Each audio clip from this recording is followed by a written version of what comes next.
Hello, and welcome to The live stream of of consciousness. All right, we finally got it right. All right, Yeah. now we don't ever have to do it again. No, never again. Awesome. Because then it would be really, my buddies do.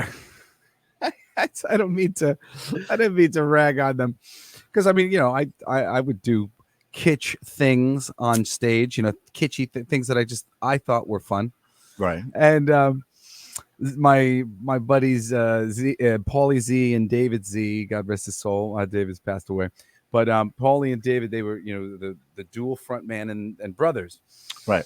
And at the beginning of their show, they would come out to the front of the stage and they would say, in harmony, they would say, "We are the I think I remember. like I remember you telling me about that. Kind of like they were like a disembodied soul being pulled into another dimension, which is, I guess, why it didn't work for me, because I was like, no, that's the being pulled into another dimension thing. You're coming into our dimension. That's more like, oh, here I am, That's hysterical. So the we are CEO too.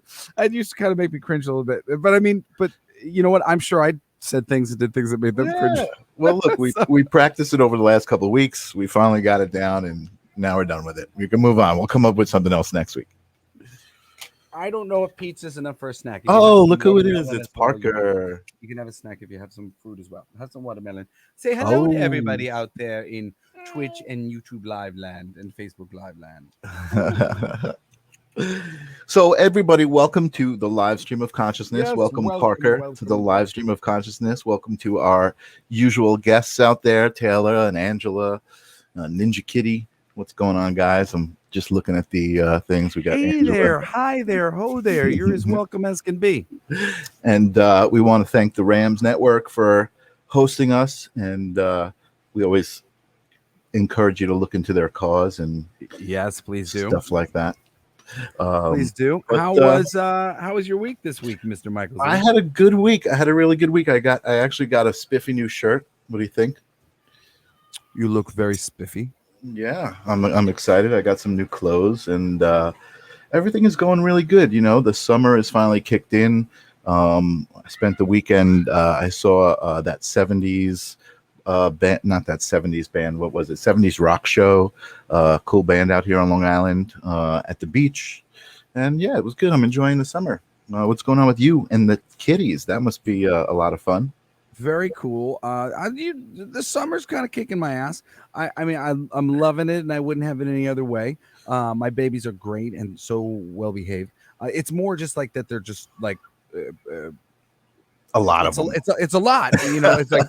And it's nonstop, and also like some I need help from my parents, sure. And it's a little bit too much for them, I think, a lot of times. So I've like just kind of trying to adjust to the requests really as they come. Well, it's 4 kids, and they're getting older. Oh, so, you know what? That's funny. I was just even on like their best behavior. It's still there's 4 of them, so it's a lot. They need help, and they're Snyders. They're Jesse Snyders. They've got a lot of energy. It's funny because I was telling you I had not seen the Growing Up Twisted show, and I was just catching up with it and watching it and kind of looking at it from, I guess, a different perspective now. With our friendship, kind of outside of that, maybe you should do a version with your kids. Get the crew back in the house there with Growing Up Twisted round 2. Yeah, with Dee and Suzette and the grandkids are very talented. Although, I gotta say, man, I think we spoke about it briefly when we were on the phone. When it comes to the family reality show, I kind of forgot, I guess, that I think I did have a certain amount of like, I didn't like to watch it. Right. My siblings, they're like still very triggered by the Growing Up Twisted show. Like, especially like for my sister and my brother Cody, who are both the youngest, right. and changed the most since. Yeah. Well, and you could even say that the show changed them, like almost like scared the crap out of them to a certain degree. Wow. It's not most people that all of a sudden you got people watching your life, just even how you walk and how you talk and everything, putting yourself under a microscope, it all is about how you read into it beyond that, so if you're like concerned that, oh, well, maybe I'm not, putting myself on as good as I would like to, they definitely were like, oh my God, I hate this and I never want to see it again, kind of thing. But yeah, I was a little bit more, I had been put through the reality show Ringer a bit. So I generally kind of felt like that show was a win. But I do remember not really caring to like if it was on or somebody told me they watched it, I was always like a little like, oh, you did? like, and I don't know why really. Generally, I'm very proud of it. I think it was just sort of like an idea that people might have a good look at you without you being around. Right, sort of thing, which is weird. Yeah. And I think for Cody and Shy, and then even more so with them feeling like maybe that wasn't the face that they wanted to put forward, or whatever it was, in hindsight. Yeah, it's a scary thing. But my kids love watching it. My daughter Logan in particular, that's so cool. She adores the show and just loves our family, so she would be watching it all the time. So pretty quickly, I got over feeling weird about it, and I would just let it be on. And now I'm always kind of like, oh, it's the family show, nice, like now it doesn't bother me. But I definitely had a little bit of like, oh yeah, I don't really have any interest in watching that. But we were all really that whole situation was a bit of a bummer because we really put our hearts and souls into it and thought we really did a good job. And I think it's great. I think it's a good really, show. Yeah. But we didn't really get the promotional consideration and push that we'd like to, and then there seemed to be like some weird finagling pressure coming from basically the Gene Simmons side of things that said us or them or something, and and when we didn't do that great, that was it. We were all done. Oh, all right. Well, you know what? It's all part of the experience, right? It was a great experience. It's great to watch. But anyway, let's get to the show. I'm talking about all things spiritual and encouraging our audience. We're talking about spiritual things here. Is that what we do? I think so. Sometimes we do. So tonight we have a guest on that's actually coming from my side of the fence. And Anna Miranda is an intuitive coach. She does a lot of interesting things that I'm going to let her talk about. I called this episode The Cosmic Connection because her and I have talked many times about, things like the Akashic records and soul contracts and how they apply to each person and how they apply to the universe in general. And go ahead. I know you want to say something. Soul contracts. This is just so interesting how this connects to what I'm working on right now. And I'll just, I suppose it doesn't really matter. So I'll just let slip. But I'm working on a comic book pitch with a friend of mine who's an artist for Ghost Rider. And so much of Ghost Rider's thing is making a soul contract with the devil. And me trying to sort of reconcile what I know to be a more closer to truthful understanding perspective of life and death and life after death and whatnot applied to this sort of biblical fire and brimstone, Satan, whatever, soul contracts being a very big part of it. So I'm very interested to hear about this because basically I've decided that like the Zarathos, the spirit of vengeance, is essentially just a demon that's trying to use other people to, get through its soul contract faster. Because he wants to get out of he wants to get out of his suffering, and this is how you do it. Interesting crossover there.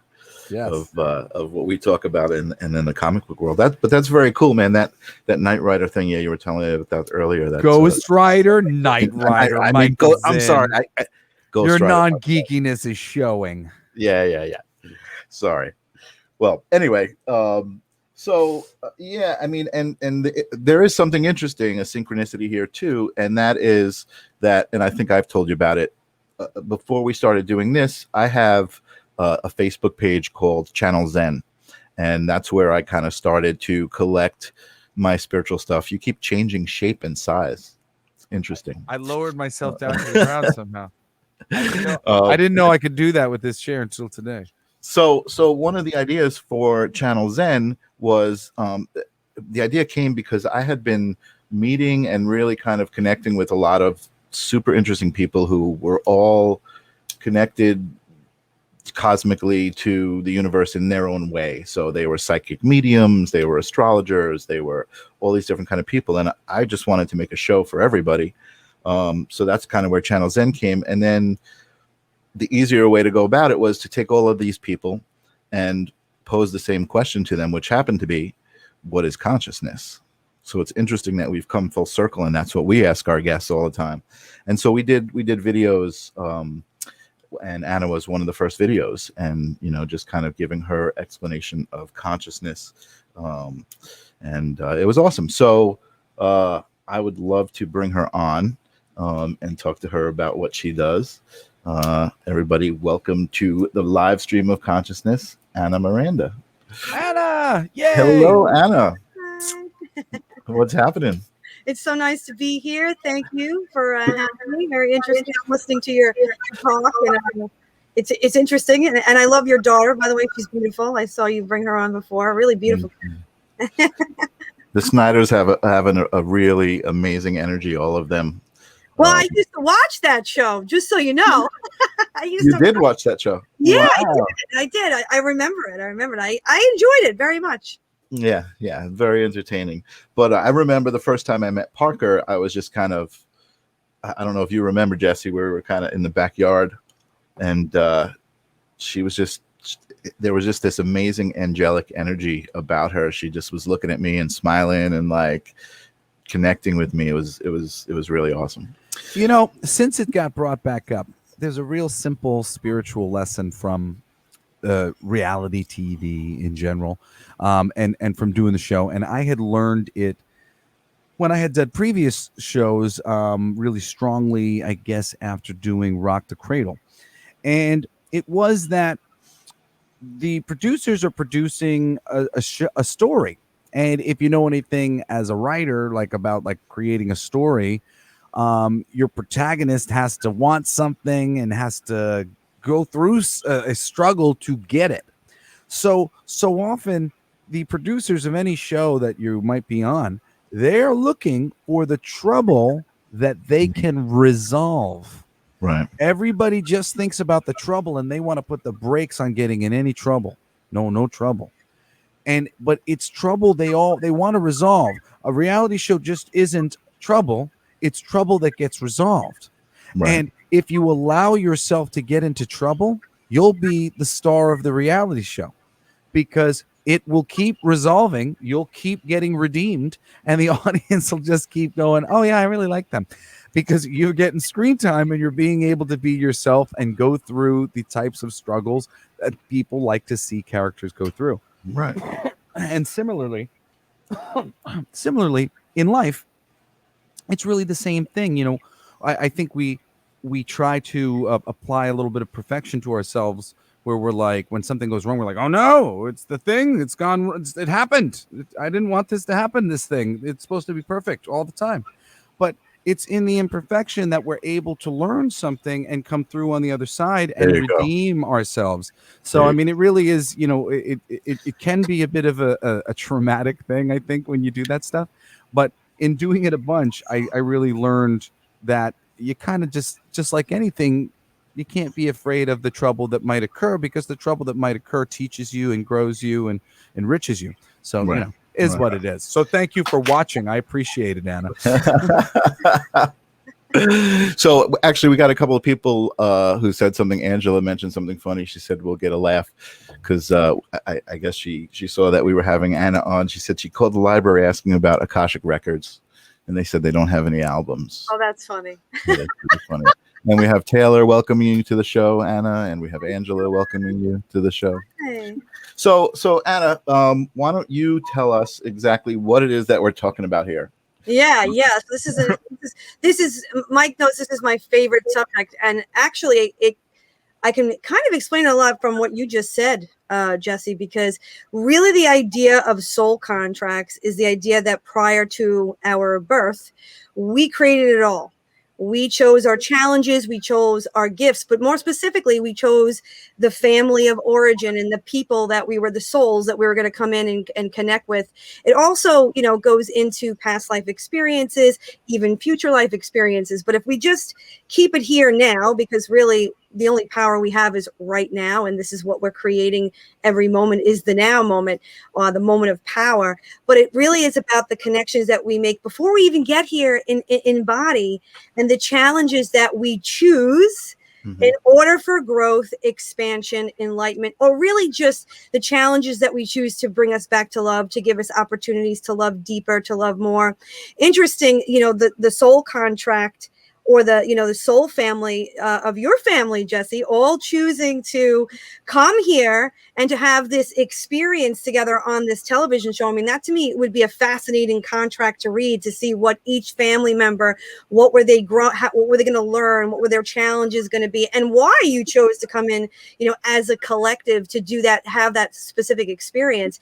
But that's, I want to say, the simplest way of explaining it, because it actually gets very, very complex and very, very deep, but it brings purpose to the pain. That's the most important aspect. And how I got involved in this, and Mike knows me, I started as a psychic medium I started at 16 years old. By the time I was, oh, wow. Yeah, I was really young when I started. I had a near-death experience. I was going to say, were you having experience, or did you have any experiences prior to this that like opened you up? Yeah. Can you tell us about that? Here comes the story. Yeah. Can you tell us about it?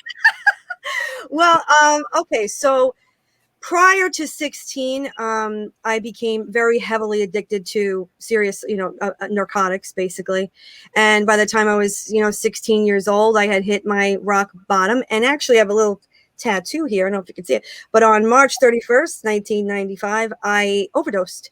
And I had a full-blown experience. I've been to a lot of different forums of people who have also have NDEs.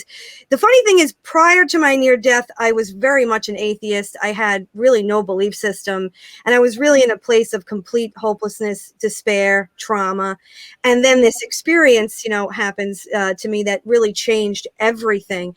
And the interesting part of it is that later on, many years later, when I became an astrologer, I actually did my chart. I wanted to see what happened, where were the planets aligning on March 31st, 1995.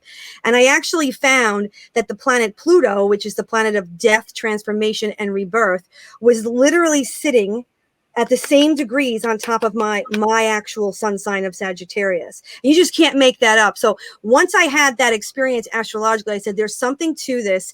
I think I planned this, and I want to understand more about it. So that was part of how, it went down. But the near-death experience itself was extremely profound. To make a very long story short, about 2 weeks prior to my near-death experience, my mother wound up going into the hospital. She was having, they didn't really know what was wrong with her. I mean, they figured out later she was having intense anxiety, panic attacks, but we didn't know. And at the time, my brother had called me. He picked me up. She was in the hospital, and he literally picked me up. I was literally at a crack house. I mean, that's where I was when my brother picked me up. Wow. And I went to the hospital to see my mother, really, out of my mind, obviously. And I was standing outside of her hospital bed, a hospital room, because I didn't want to go in. I didn't want her to see me like that. But she actually was having a conversation with my sister at the time, and I was listening to the conversation. And my sister had asked her, do you need anything? Do you want me to go out and get you some food? And by that time of my life, my mother did place me in an outpatient program, which I was supposed to go to that day at 3:00. And all my mother kept saying is, the only thing I care about is Anna, make sure she gets to her meeting. And that was really my first aha moment, because I really didn't know I was an addict prior to that. To be honest with you, I really did not understand the totality of what I was doing. So again, making a very long story short, I went home, and my very Italian family was very angry. And they basically kind of let me know that my mother's anxiety and panic attacks were coming from me being out in the streets and doing whatever I was doing at the time. I mean, I lived at home, but I would leave for hours and hours on end and come back and steal money and all the things that I was doing. And my cousins at that time, and I have a million cousins, Jesse, just so you know, we have a big Italian family. And my cousins were like, let's take her to the beach, because if we take her to the beach, maybe we can talk to her. Maybe we can knock some sense into her.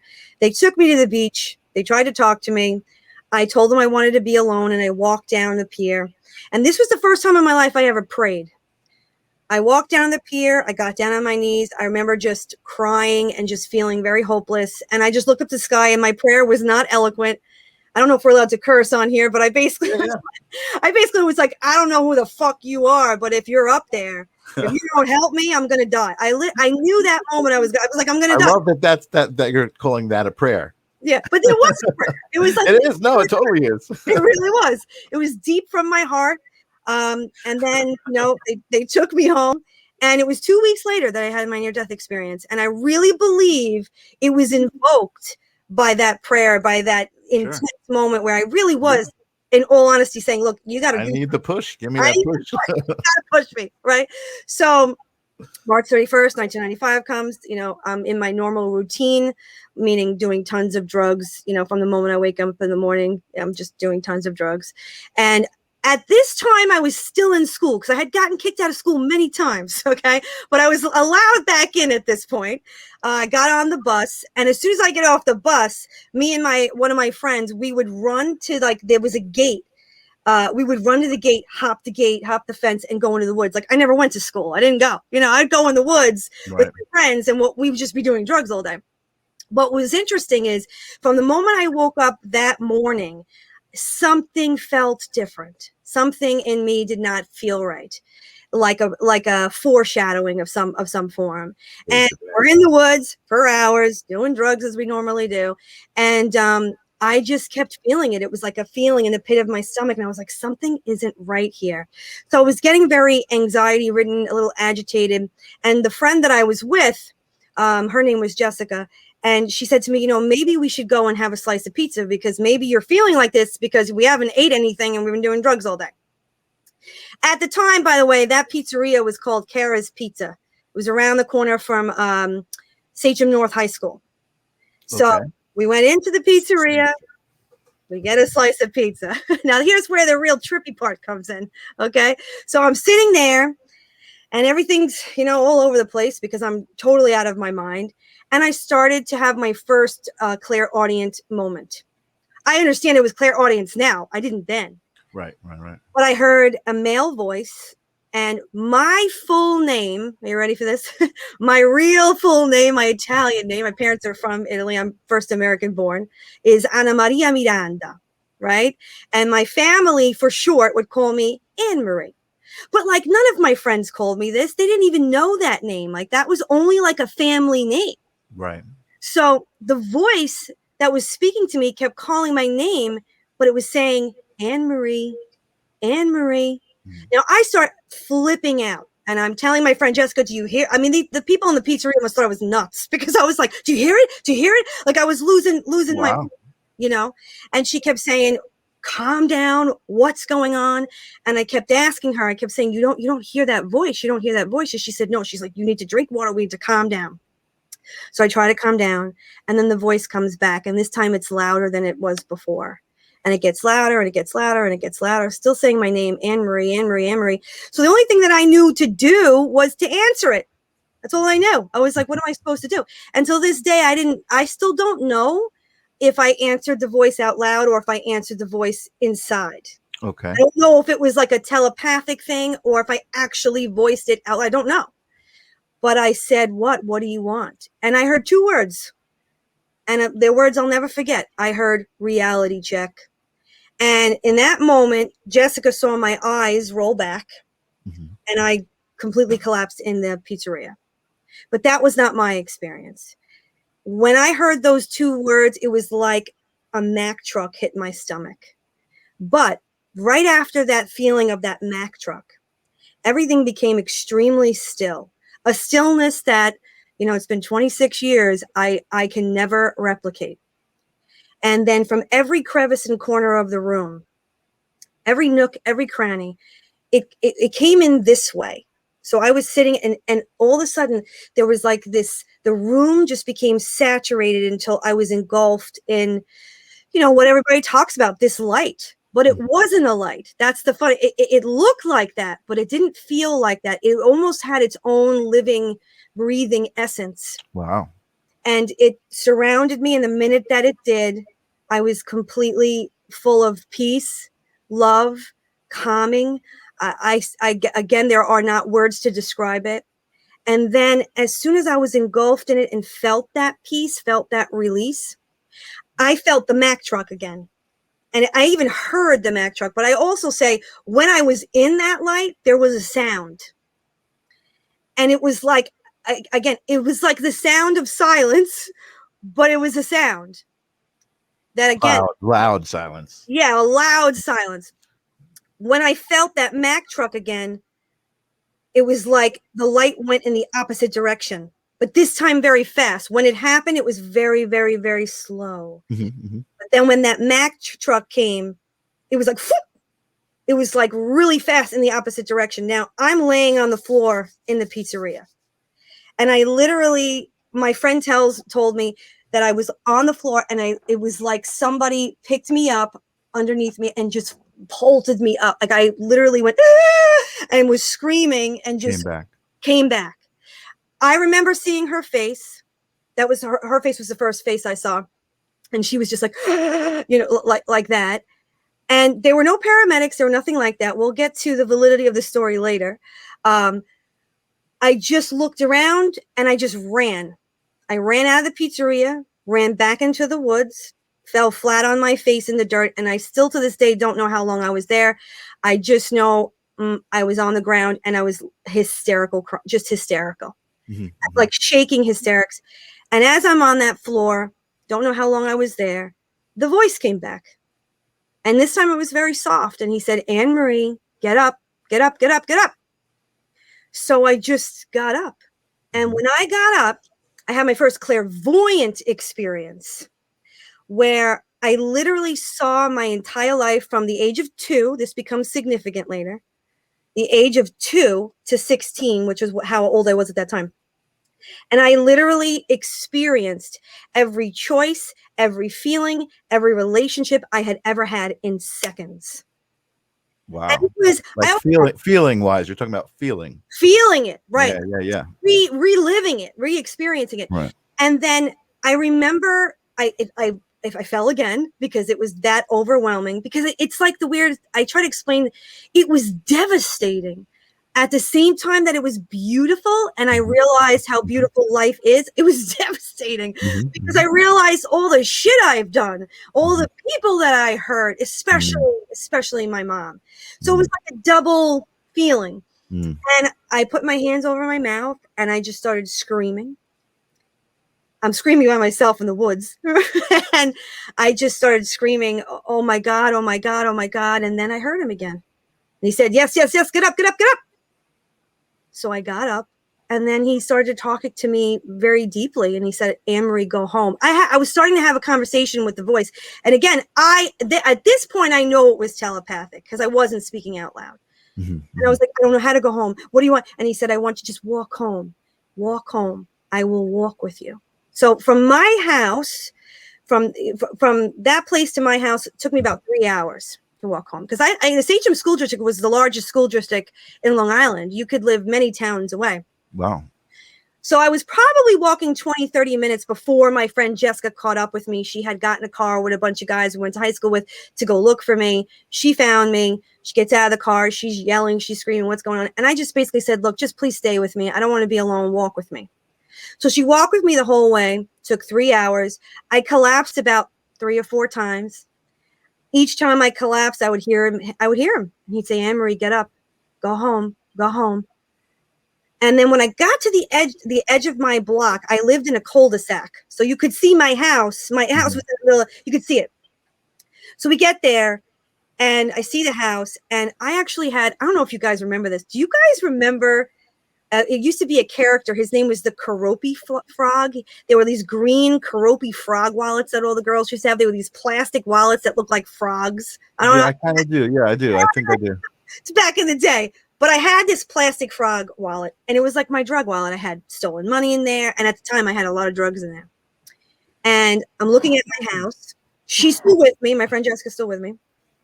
Who from at this, she actually passed about I believe about 5 or 6 years ago. Oh, wow. Every time I tell this story, I always like to honor her for being there with me, on that day. She unfortunately lost her battle with addiction.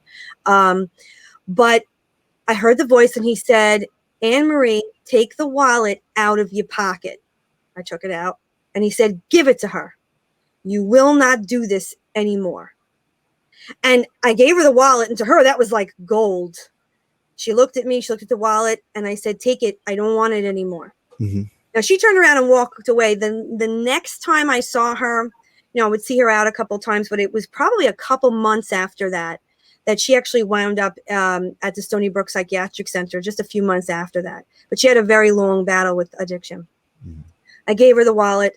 She walked away. I don't even know how she got home, to be honest. I turned around, saw my house, and there was only one person, one person that my entire being filled with, and that was my mom. Mm-hmm.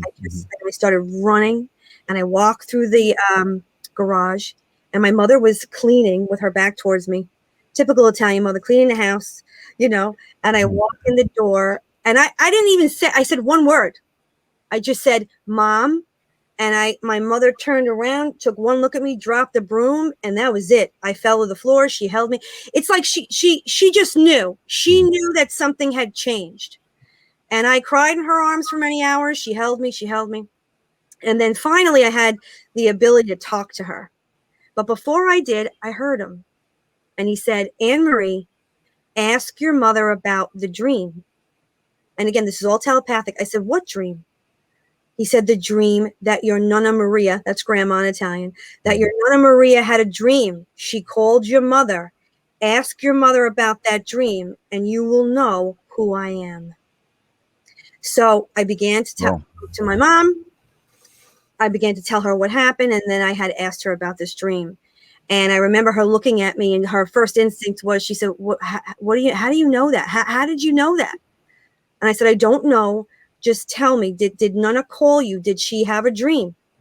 And I hear the voice again. He goes, yes. She called her at 7:30 this morning. Ask her. I said, "Did she call you? Did she call you this morning at 7:30? And my mom goes, "Yes." I said, "Please, you have to tell me about this dream." So my mother told me that morning, my grandmother had called her, and she said to my mom, "Is everything okay?" And my mom said, "Yeah, why?" But at that point, my grandmother didn't know what was going on with me. You don't do that in Italian families. Like, what I was doing was like under secret. It was under the shelf. So my mom says, "Yeah, why?" She goes, "I don't know." So my grandmother tells her, "Last night, I dreamt of your father." That's my grandfather, Luigi. "He came to me in my dream, and he was walking down a very dark tunnel with a light at the end of it. And he had one of my granddaughters in his arms, but I couldn't see her face. And he turned to me and said, 'Maria, 14 years I've been walking with her. I've been walking with her every day, but it's going to be okay now.'" And my grandmother woke up, and she was, she felt the dream very deeply. So she called my mom, because she said, "Who is this? What is going on?" Now, the interesting thing is, my grandfather died when I was 2. The day of my near-death experience, I was 16. So 14 years. Wow. And the moment my mother said that, I just started crying. I realized who it was. And then I broke me over here. It got me. Yeah. And then he basically said to me, "Hello, Gioia mia," which is my joy. I am here. And then, that entire night, I slept in my mom's bed, because I started going through withdrawal. I mean, there was a whole process here. And then that was the first time I saw a spirit, because I remember being in the bed and starting to shake and starting to, have, nausea in my stomach and stuff. And I looked at the edge of the bed, and that's when I saw him. His apparition was there, very clear. And he put his hand on my foot to ground me, here. And he didn't say anything. It was just like, "I'm here." And from that point forward, I went to outpatient, went to NA, went to therapy, started doing all the work that I had to do. But I always tell people, I really believe something was taken, whatever that addiction, whatever the hold was, definitely removed. Right. Yeah, I had to do the work, and I still have to do the work. Right. but it wasn't what I think I would have. But it was those clear sentient experiences that you were like, this is something happening here. And yeah, something's happening here. And then that's when the soul contracts came in. Okay. Because it was just, there was no doubt in my mind that it was divinely guided, that it was all in place, that everything was in order, especially because when I was in that light, that's what it felt like. Like everything that ever happened, ever was in perfect harmony and was in order, whether I liked it or not. Which refers to what Jesse was talking about when he was saying about the comic book, like even the stuff you don't like, it gets all there for a very specific purpose. And it brought me, you know, into that journey. And I've been studying it ever since and reading people's contracts ever since. So it's interesting. I wanted to say, you know, when you first said that, you know, so much of my experience, I might call myself a spiritual conduit. So I tend to have sort of briefer conversations and get a lot of information. But then as I get information, I'll write something. I tend to write a song or something to communicate sort of my understanding to myself is like one of the biggest parts of it. And then within that fashion, I'm like, oh, cool. And I can share this with other people too. But I always see that so much of the biggest exercise is like, oh, cool. That was me putting into action what I learned. And as soon as you started speaking, I remembered that I had written this song and the lyrics were just, I planned this just like this, every hit, every miss, and what the naysayers are saying, I don't hear. I planned this to the bone, every zit, every mole, and what the naysayers are saying, I don't care. And, you know, and this was, you know, as I was learning what you are talking about here, and I was seeing, you know, the whole point of this show is that people are all unique snowflakes. And when we're having this spiritual journey, our opening up to the infinite is all unique. And to look over somebody's shoulder and go, well, look at that, and try to have them do it the way you're doing it, it just doesn't always work that way. And, you know, a real kind of hard journey for me with my family, you know, has been my mother and my father. I you know, to a certain degree, I really believe they're very convinced of the journey they're on. That's not to say that they're not growing and changing at all times, but to a certain degree, they really feel like they found the reasonable path and that it makes the most sense. And they tried to instill that with us. And I learned it very good. But sometimes my parents, you know, sort of under the impression that, like, I don't think he learned what we tried to teach him very well because I'm doing something different. And, you know, and really that was the testament to the song, you know, like every hit, every miss, you are doing your unique thing for a reason. And it's not so, you know, every lesson is not interchangeable as the other. You know, the lessons that taught your father for even the same energetic thing to be learned, the same energetic enlightenment, he needs a different lesson than you need. And he's going to learn it in a different way than you learned it. If you guys would have learned it in the same capacity, you know, it would have been learned jointly.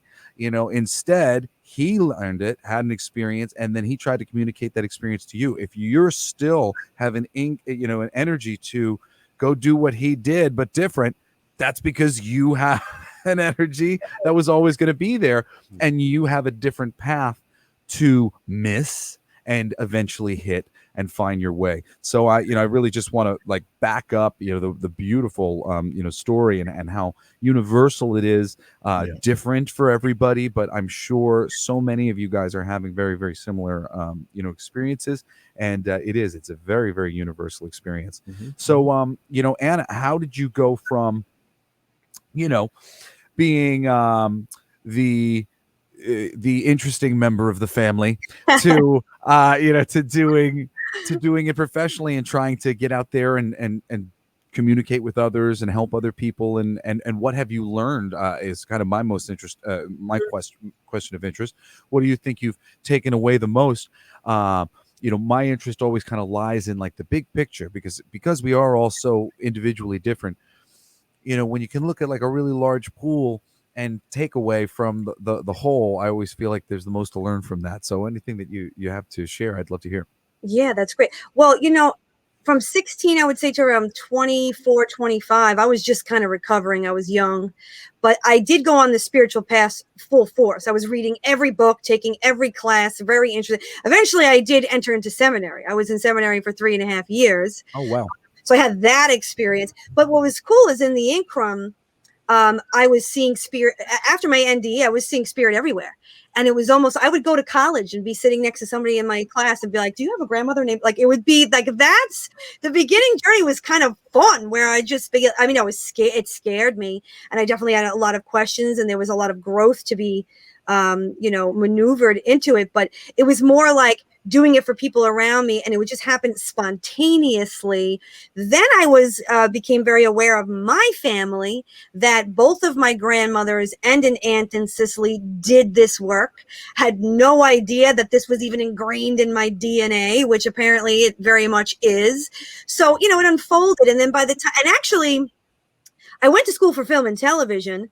I was a journalist / broadcasting major. At the time, I was a line producer, line producing commercials and stuff like that.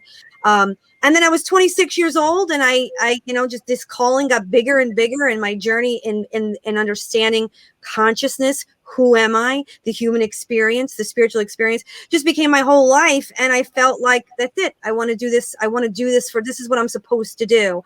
So I quit all my film jobs, because I'd be on the set. I'd be on a set, like on a commercial, and like the producer or somebody would call me, and I would think they need something. So I'm like, okay, what do you need?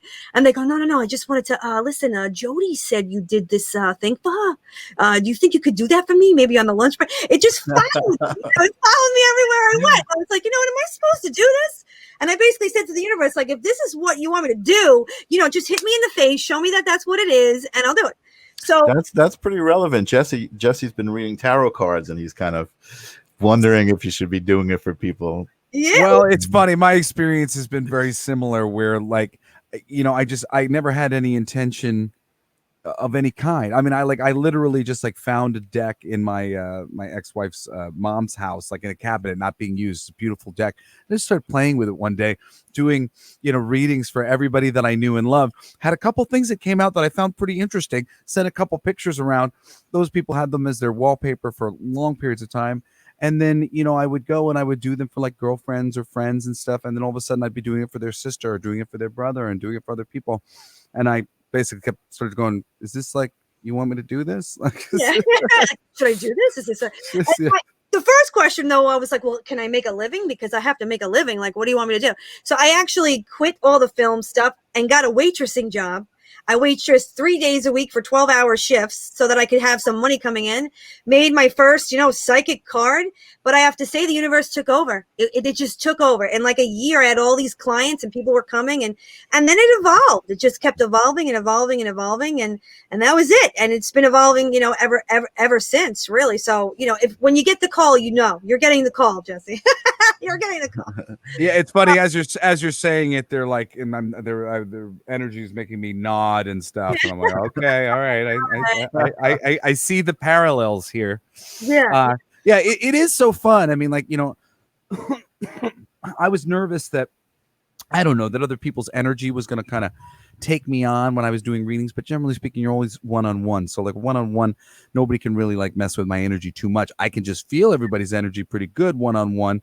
So, I think my advice was I was placating people a little bit too much in the beginning, because when I would feel them like, well, I don't know about this, like I would just be like, well, the cards say that, but okay, but I would always do more. I'd pull more cards to get confirmation, and by the end of the readings, I would have them like, all right. But still, it's a subtle game. I realize to really do a good job is to ultimately like be sending them away charged, with energy that the sky hope they might get.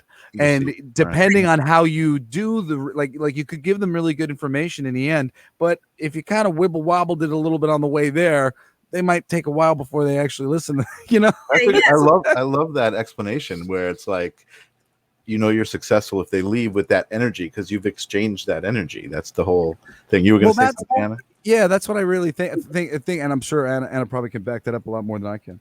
Definitely. But you know what I would say? I have found, I mean, I'm in my mid 40s now. So through the years, here's what I realized. In the beginning, I felt that way. And that's true. And that everything he says is true. But then later on, I started to go, you know, am I empowering them? Am I reminding them that they're the co-creator and that they have the ability to manifest and create? Because what was happening to me, at least the first 10 years of my career, was everybody was coming to me. They didn't want to take responsibility for their energy. They just, you know, they just wanted me to give them the answers. Right. And didn't want to go into their vibration, what, you know, the quality of that. They didn't want to do that. So that's when the soul contracts came in, because I was like, I'm not doing, actually, it's a funny story. My great friend, Brian Miller, great meditation teacher, you know him, Michael. He was in Nepal, literally like traveling Nepal, and he found this guru, and he was hanging out with the guru, and they were meditating, and the guru opened his eyes and he said, "Who's Anna?" And Brian's like, "Oh, that's my friend." And he said, "Tell her to stop giving the readings she's giving. She's creating karma for herself and others. They need to make their own choices." So he called. Wow. He called me the next day. It was a collect call. I was like, what the hell is he doing? I thought he was in trouble. Are you in jail in India? What's going on? He's like, I only have a few minutes. I'm like, yeah, you bet you do, because I'm ready for this call. And he, Spirit told me to make it collect. Yeah. So he said what he said. And I think it was collect from what I remember. I just remember being like, this isn't, you know, you're calling me from India. But I got the message loud and clear. I had already felt that. And that's right. You know, this is where the law of attraction comes in, the law of resonance, all the laws you teach, Jesse, where they weren't being implemented in regular psychic readings. And I felt like I was actually taking away the power rather than giving them the power.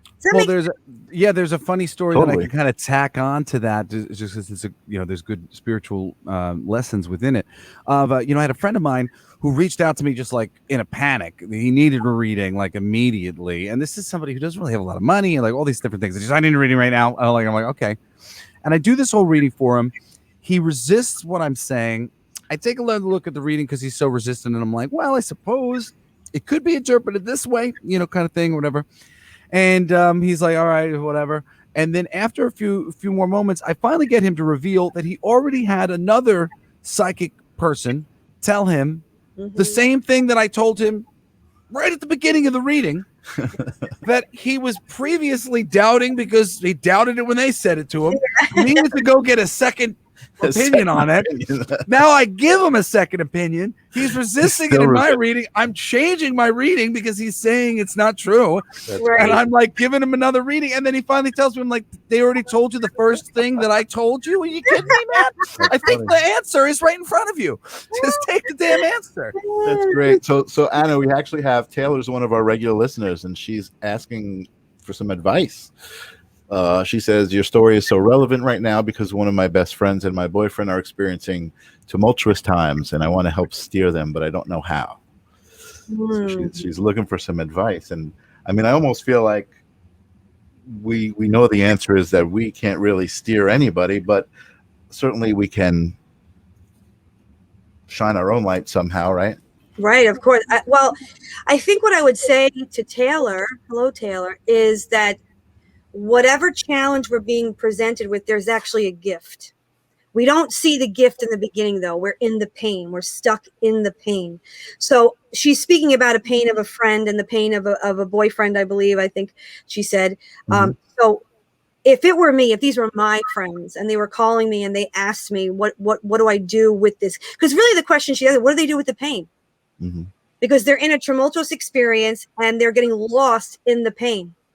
We all do that, though, right? I mean, isn't that the journey? That's what we're supposed to be doing, right? Right. Being conscious is literally understanding that when the pain presents itself, to give it purpose or to be with it, not resist it, not try to poke it or prod it, but to ask it, why are you here?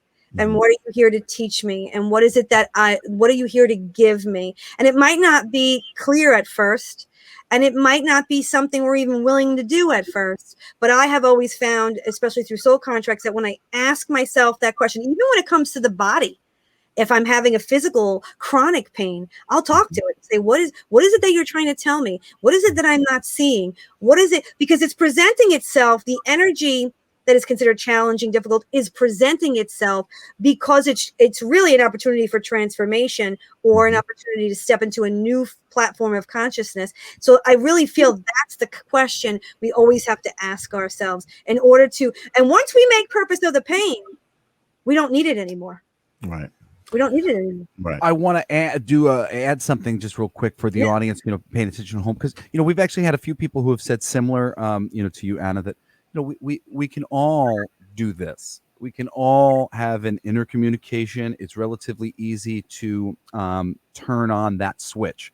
However, you saw before with Anna, she had to ask her mom about the dream. And because essentially the way I've come to understand it is spirit can't tell you what you don't know. And if you have a basic understanding of a thing, a concept, the possibility of something happening, oftentimes that thing can be brought to you and you can be led towards and understand, oh, it's like that. It's very much like that. Oh, I get it. And you will literally be told things by spirits sometimes where they're like I've had really intense, powerful connections with spirits. And instead of trying to tell me the same thing that the other spirit told me when I had an intense experience, the less intense experience, they just said, I'm telling you the thing the other guy told you. Remember what the guy told you? They're literally just reminding me of the other time. They're just trying to get you the information as fast as they can. So I say this because I know sometimes people go, oh no, what happened to my arm? I've got a lot of answers about my body. When I ask about my breathing and my rib cage, I still haven't been able to get a good answer because I don't quite understand. So the answer is a little bit of a jumbled mix, and because I haven't gotten to the bottom of it, I don't have enough information myself to really make a judgment. So don't get frustrated if you feel like you don't get an answer. And when you go and you're asking really specific questions, sometimes it's a little bit of a journey to get to that information, and sometimes you're going to have a dream or whatever it might be. And being open, when you ask a question of the universe and you don't immediately get an answer, do expect an answer to come in other ways, whether it might be a dream or a little bit of inspiration later or something that keeps coming up or whatever it is. But, Anna's absolutely right. We all are empowered to be able to connect with this inner, this inner doctor, an inner physician when we're not feeling well and emotionally unwell as, just the same. Anyway, but I just wanted to clarify. That's very profound. What you said is so profound because that really is the truth of it. That's the subtle reality of the spiritual path, right? Everybody I just talked to you about this massive awakening I had at 16, but the truth is after that awakening, it wasn't like that anymore. It was drudgerous and challenging and slow, and it still is. And there's times where I ask a question and I don't know the answer until a year later. That's the reality of it. So I really love that you brought that up because that's the truth.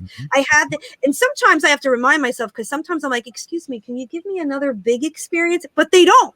They're like, excuse me, you already had one. You need to just, dial it down. The voice is very quiet. I don't feel quite crazy enough. Right. Can you louder the voice? I still hear it, but it's like I'm not being screamed at. Can I be screamed at? Then I can rationalize listening to the voice. So we have Janet saying that she loves you, Anna.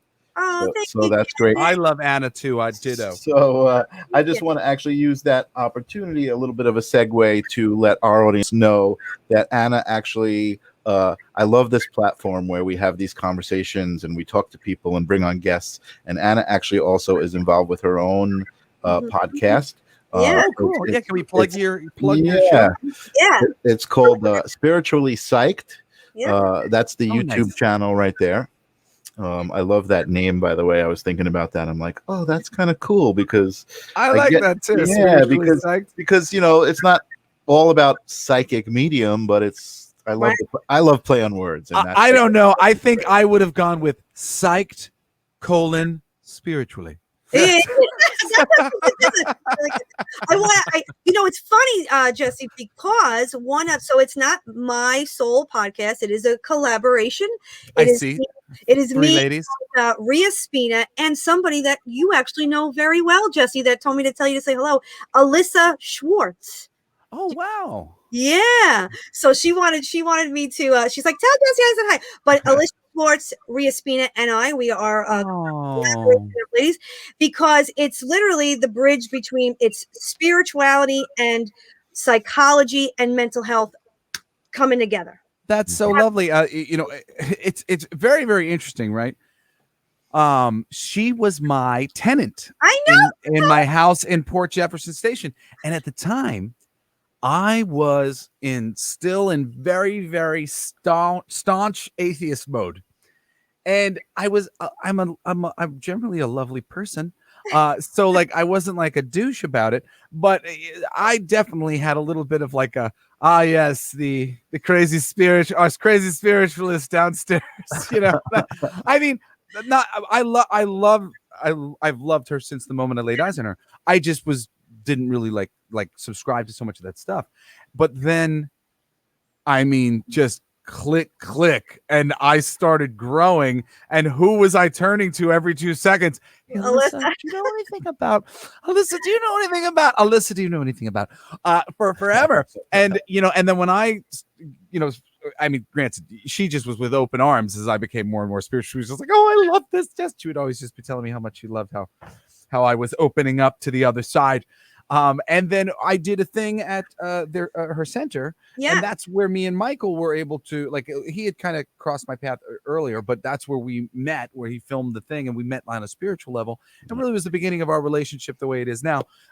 You know, just talking spirituality and, you know, universal law. It's funny when you say spirituality, sometimes there's a little bit of like it's like stepping on the wrong twig and waking up a bear in somebody, like that, like spiritual, I don't know, like we had my friend on the show the other day, and like when I called him a spiritualist or something, or wanted to call him a spiritualist, his reaction to that was very like no. But it's just so funny how words take on all these meanings, you know. But for me, at the end of the day, it's more somebody who believes in universal law, that we are all one thing, trying to figure out how to better be that one thing. You know, like that's it. That's all I believe.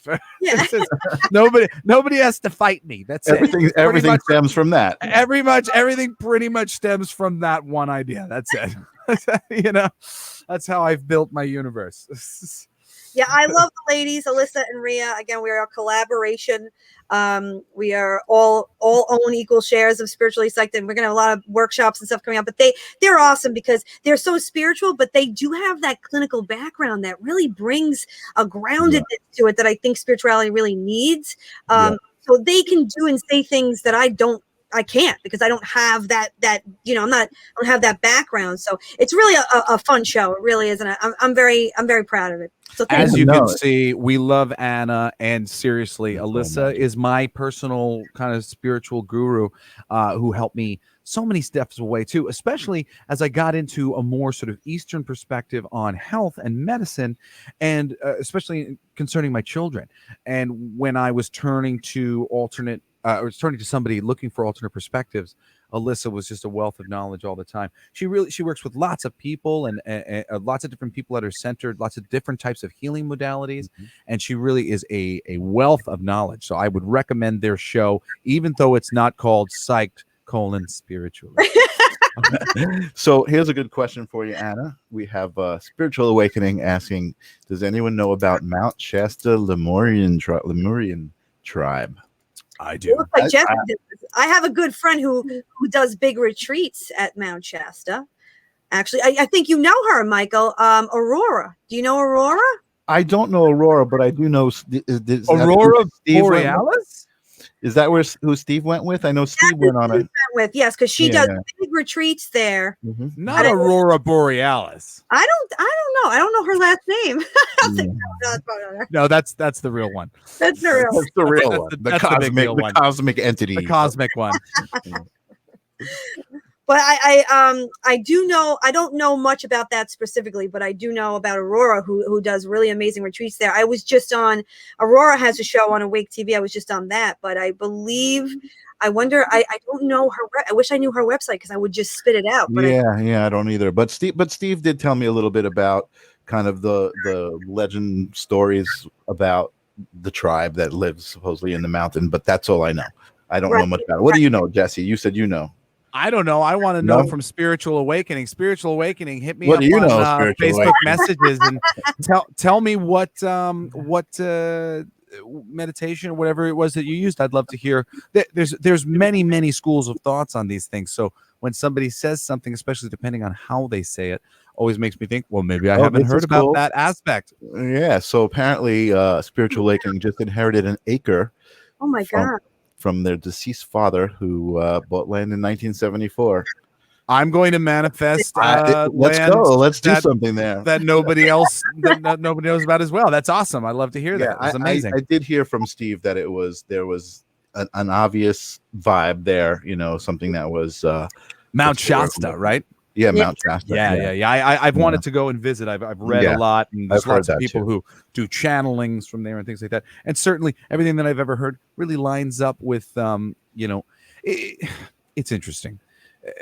I've got to such everything. Yeah, I've got to such a funny place. Like when it comes to politics and all these things, people want to naysay, but we live in a system where until the powers that be vet a thing, we're not allowed to say that it might be true, even when many people are testing it and saying, hey, this seems to be true. Yeah. If the system is that system, and it is very obviously that system, you're getting into a place where the real breaks in that system come whereas you see the international conversation. The international conversation is the same conversation that is being naysayed over here because it hasn't been accepted yet into the mainstream.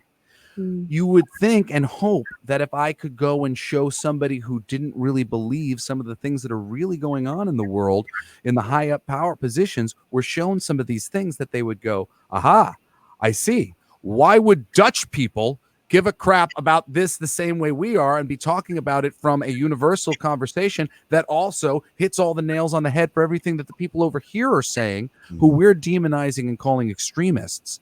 The international community is saying the same thing. So it's really a wonderful thing that eventually it sort of equalizes the conversation, but still that mainstream conversation's being had, and people are very accepting of this. Now, I don't care if 1,000 people say it's true. I want the head of CNN to say it's true, because he's the one we put in charge of that. But once you start to lose faith in those people, which anybody paying attention should have a long time ago, you're in a real quagmire situation. Yeah. So I see something interesting brewing here. Spiritually Awakening. I don't know who that is of our listeners, because people come up with all these interesting names. Sounds good. He or she, but you know who it is. But yeah, that's awesome. And Angela says she's heard that it has its own heartbeat. Yes, that I know. Yes. Which is very interesting. Shasta does. Shasta has its own heartbeat. Yeah, Mount Shasta. Yeah. So cool. It's like supposedly, and I could be botching this up, but I'm just gonna, go with what I've read about it and what I've heard about it. It's like, you have a pulse, right? And the earth has a pulse, and countries have a pulse, and certain areas of geography have a pulse. Right. I believe Shasta, kind of like Sedona has those vortexes. Right, vortex. Yep. I believe Shasta has a similar type of energy vortex where it has its own vibrational pulse, which is why miracles and healings and different things occur there. There's way more than just that happening. I mean, because if you go, if you're taking it for what people have said that they have experienced, there are beings living in the mountain who have been living there for a very long time. Many people have had interactions with these beings, have been healed by these beings, have been helped by them, have been sighted, whatever else. And then additionally, lesser so, energy spots, meditating there, the whole place being a certain bit of mysticism, magic, weird things happening, weird noises, weird lights. It is a place of all sorts of mystery, interest, which is why I always wanted to go and visit the place. So I'm loving the way this is developing. I completely manifested it beyond what I thought. Such a cool story. I was then given an old RV to restore, to put on the land. Oh wow! It's one of those blessings I dreamt, but completely shocked. So Spiritual Awakening. Cool. We're going to have you on our show, broadcasting from that location. Yeah, because we want some of that energy channeled through our I think that sounds live like a plan. for sure. So well, let's wrap things up with Anna. Anna, I love you so much, sweetie. Thank you so much for coming on the show. What can we pull out of her face before she goes? What do you got cooking? Anything coming up, Anna? There's quite a few things that I have. I have a lot of classes coming up. One tarot training class, Jesse, just in case you. Oh yeah, cool. You may want to get some, and it's actually going to be at the Holistic Center for Soulful Living. Alyssa works at formal, but I always have I have something called the Intuitive Conservatory where we're always doing training classes in psychic development, intuitive development. So many classes coming up for that. Spiritually Psyched has a new episode every single month. The episode's about an hour or so long. I'm always coming up with new things, Michael, and obviously you can always get a soul contract reading and kind of get into your own life path. So I popped your website up, annamiranda.net. That's still current, right? And now I guess that's my final question, Anna. Like, so, I did an amazing reading. I wish I knew her name. I've mentioned her before. I gotta name drop her, but she's. Oh my God, it's like 3 months to get on with her for Akashic record readings and whatever else. And amazing. She read my whole family. It was brought through my brother Cody, and I watched every one of us really get an amazing insight on ourselves and our life and our path from these readings. So I have great interest in this, but also at the same time, I have great interest to you specifically of how did you wind up in that particular niche? Right. And how do you know why you're able to bring forth this kind of information in this way? Can you give us any information about why that's your particular thing? Because I'm sure that has to be a question for you. That like I know I'm asking like why like this? Why Yeah, no, that makes so much sense because in the beginning, like I said, the first 10 years I was a medium, but I love mediumship. It's a great blessing, but there was something missing. I wanted more. I really wanted to understand the soul's journey and path and purpose behind it. So, and then I got into astrology. I love science. I really do. I love quantum physics. I love the study of energy and movement. So, and I love the study of consciousness. So to be honest with you, it was something that I felt drawn to answer the questions within my own life. But then once that happened, because I already had this ability to channel, it just started flooding in. I mean, you set an intention and all of a sudden you're in it and it starts to flood open. And when I was taking astrology classes many years ago, even my astrology teacher would say, I'll teach you a planet, but then you'll look at someone's chart and you talk to them for an hour about this one planet in a way that I can't do because she's not channeling it as well as looking at the actual condentations of it, from the astrological standpoint. Wow. Can I sum up so much of what you're saying and tell me if this is right?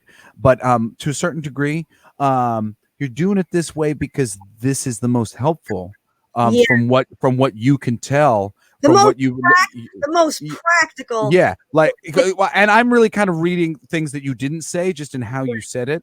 Right. But essentially, you were kind of going, I was a psychic medium, but this is kind of unfocused.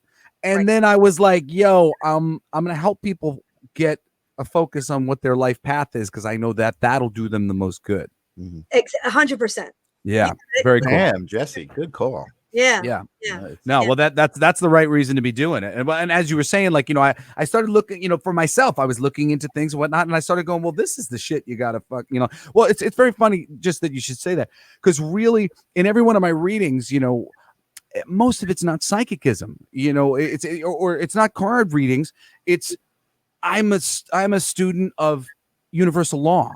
Right. Once I see where the momentum of the energy is, I can give you a lot of guidance. So, you got it. Yeah. So, so generally speaking, it's sort of just an excuse to get into the position where you can sort of read the energy and provide, well, if the energy is like this, you may want to try this, Exactly. So I totally feel that vibe and I even tarot, it's like I'm reading the tarot, but it's like so much of it just ends up being lots of it just ends up being just a lot of universal law kind of stuff. Right. So you're an intuitive coach yourself then. You're an intuitive coach. You're using intuition and the movement and understanding of the vibrational language of energy to help somebody see what they're creating and manifesting, what they're learning, and you help and guide them.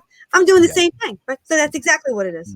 Yeah. Cool. Well, I understand you even better and I like you even better now. I feel like we say this to all our guests, but we're going to have you back on because we didn't even start talking about how astrological charts also tie into past lives, and because like we didn't even talk about how time and space. Oh yeah, like seriously, I mean? I really would love to have you back really soon and talk about that, because that's stuff that I'm very interested in right now.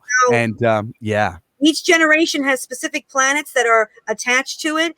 Those energies bring in a very specific momentum. Countries have specific energies. I mean, I remember we were talking about this. Yeah. Deep, but you just. Can we get you back in October, Anna? Of course you can. Yes. All right, let's get her on the calendar. Awesome. Yes, because we've been going over an hour. Well, yeah. Anyway, I love you guys. Thank you all for joining us today. As per usual. All. Thank you, Anna, Miranda. We so appreciate you being on. Your story is wonderful. You got me all choked up. And just another. Isn't it amazing, Michael? Right? Just like not one person's story is like another person's story, and I love it. That's why I knew this would work, because we know so many interesting people that we can talk to, and just the conversation is interesting. I just like every time like somebody starts getting into their thing, and I just start going, well, there's another new one, there's a new one, there's a new one, and it's gotten to the point where it's really starting to impress me. The most impressive aspect of our show for me is just every time we start, and I'm like, man, there's just so many different ways, infinite possibilities to pet this cat, man. So anyway, next week we've got on, I believe, another one of Michael's great friends. Oh, I think Christopher Allen is next week. Christopher Allen, yes, our first returning guest, right? Chris is like our first actual returning guest. Yes, well, actually, no, we've also had Chris. Yeah. Had one of our other friends. He's awesome. I love Christopher. Christopher is great. We've had him on before. He's a psychic, and he's really has some wonderful wisdom to bring to the conversation. And the week after that, I believe, is my sister. I gotta look. Oh yes, Shy Snyder is the week. Shy Snyder. I'm really excited. We've got our calendar for next month. We'll be putting out the visual soon, so everybody can take a look at everything. But thank you so much for joining us for another amazing live stream of consciousness, and thank you to everybody who's watching on the Twitch network, on the Rams network, Rock Against MS, and for anybody who donated to the Rams Network in our show. Yes, thanks so much for joining us. We love doing this, and we will see you next time. Michael, anything to add? Peace.